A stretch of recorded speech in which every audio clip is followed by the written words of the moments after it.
ભાભરમાં બુધવારે અલગ અલગ જૂથ વચ્ચે થયેલી મારામારી બાદ ઠાકોર સમાજ આક્રમક મૂડમાં છે. બનાસકાંઠાના કોંગ્રેસ સાંસદ ગેનીબેન ઠાકોર અને ભાજપના ધારાસભ્ય સ્વરૂપજી એક સાથે રેલીમાં નીકળ્યા અને ઘટના સામે આક્રોશ ઠાલવ્યો. હિંસક હુમલામાં 5 લોકોને ગંભીર ઇજા થતાં સમગ્ર પંથકમાં ખળભળાટ મચી ગયો છે. ઠાકોર સમાજના નેતાઓએ સમાજની રેલી યોજીને અસામાજિક તત્વોનો વરઘોડો કાઢવાની માંગ કરી છે.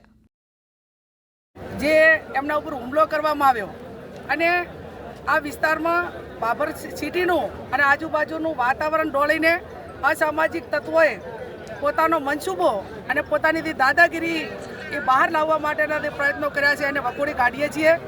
અમારી પોલીસ પાસે એક જ માગણી છે, સમગ્ર ઠાકોર સમાજના યુવાનો ધારાસભ્યશ્રી છે, અમે બધા આગેવાનો છીએ. અમારી પોલીસ પાસે 2-3 બાબતની આ બાબરના શહેરની સુરક્ષા માટેની માગણી છે. માગણીમાં મુદ્દા નંબર 1 કે આ અસામાજિક તત્વો એ તમામ દારૂનો ધંધો કરે, જુગારનો ધંધો કરે, ગાડીઓના હપ્તા ઉઘરાવવાનો ધંધો કરે, વેપારીઓ પાસે ખંડણી ઉઘરાવવાનું કામ કરે.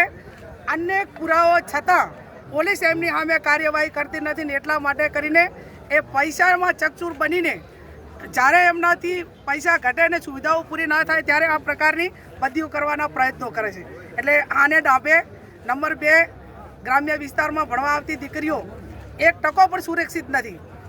2 નંબરના બાઇકો લઈને સતત યુવાનો અસામાજિક તત્વો એમની સામે રેકિંગ કરીને ખરાબ ધંધા કરવા માટેના પ્રયત્નો કરતા હોય છે. બીજું, આવડો મોટો ઠાકોર સમાજ હોવા છતાં જો એ સમાજને જેમ ઢોર જુડે એમ નિર્ભય રીતે બેફામ રીતે મારતા હોય તો બીજા ગરીબ સમાજો એ કઈ રીતે ભાભરની અંદર રહી શકે ને એમને કઈ રીતે આપણે એમને પ્રોટેક્શન આપી શકીએ, એ પણ અમારી પોલીસ પાસે માગણી. બીજું કે આ ઘટના બની એ ટાઈમે ભાભર ટાઉનની પોલીસ અહીંયા હાજર હશે, એને પોઈન્ટ આપેલો છે, તો એ પોલીસે પોતાની જે જવાબદારી છે એ શા માટે કાર્યવાહી ન કરી? જ્યારે એ લોકો મારીને નાહી ગયા અને એમ્બ્યુલન્સ આવી ત્યાં સુધી પોલીસનું કોઈ કાર્યવાહી નજરની સામે નથી આવી. બીજું, બજારની અંદર હોન્ડાથી લીધેલા બાઇકો હોય, બીજું અન્ય ઉઘરાણી હોય તો જે તે એજન્સીઓને કરવાની હોય, પોલીસને કરવાની હોય, એના બદલે અસામાજિક તત્વો એ આ વારંવાર હોન્ડાવાળાના બાઇકવાળા પાસે હપ્તાને ઉઘરાણી કરાવતા હોય છે અને એના હિસાબે અવારનવાર આ બબાલો થતી હોય છે. એટલે આ કેસમાં અમારી ગંભીરતાપૂર્વક પોલીસ પાસે માગણી છે, તમામ આરોપીઓને પકડીને જેલને હવાલે કરે અને જેમ રાજ્યના ગૃહમંત્રીએ કીધું કે અસામાજિક તત્વો જે તે ટાઉનમાં છે એનું વરઘોડું કાઢવામાં આવશે.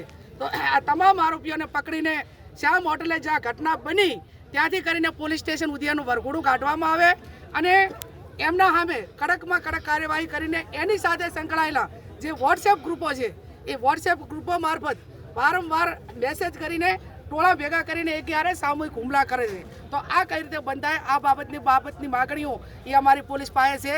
વારંવાર આ લુકા તત્વો દ્વારા જે હુમલાઓ થતા હોય છે એ હુમલાઓ ન થાય એના માટે અમે સૌ સાથે મળી એ તંત્રને પણ અને આગળ જ્યાં રજૂઆત કરવી પડે ત્યાં રજૂઆત કરી અને આવા તત્વો, લુકા તત્વોને કોઈ ઊંચે અવાજે કંઈ કરી ના શકે, એ બજારની અંદર શાંતિ ડોળી રહ્યા છે, એ શાંતિ ન ડોળાય અને આ લુકા તત્વોને સીધા કરવા માટે જે પણ કરવું પડે એ તંત્ર દ્વારા હાથમાં કાયદો લીધા સિવાય એમને અમે અત્યારે મૌન રેલી દ્વારા ત્યાં જવાના છીએ અને એમને કહેવાના છીએ કે આ વારંવાર આવું જે ભાભરની અંદર લુકા તત્વો કરી રહ્યા છે એ લુકા તત્વોને સીધા કરવા જોઈએ.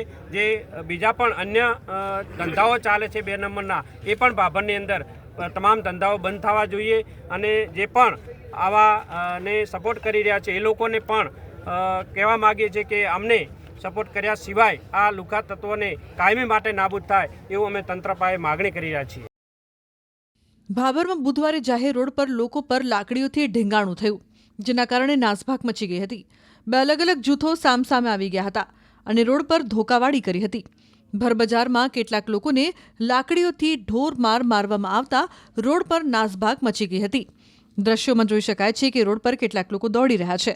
તેની પાછળ લાકડીઓ લઈને લોકો આવે છે અને કંઈ સમજે તે પહેલાં 4 લોકો પર તૂટી પડે છે. લાકડીઓ અને ધોકા લઈને મારવામાં આવે છે. મારી અધમુઓ કરી નાખ્યો, લોહી લુહાણ કરી નાખ્યા. લોકો બચવા માટે આજીજી કરે છે, પરંતુ માથાભારે શખ્સો જાણે આ લોકોને પતાવી દેવા જ આવ્યા હોય તે રીતે તૂટી પડે છે. એવા મારે છે કે કોઈ વચ્ચે પડવાની હિંમત નથી કરતું. રોડ ટ્રાફિક પણ જામ થઈ જાય છે. લોકો તમાશો જુએ છે. કેટલાક લોકો ઊભા રહે છે, તેને ધમકાવી આગળ જવાનું કહે છે. મારી અધમુવા કરી ગુંડાઓ ભાગી જાય છે. લોહીથી લથબથ લોકો રોડ પર મદદ માટે કણસતા રહે છે, પરંતુ કોઈ મદદ આવતું નથી.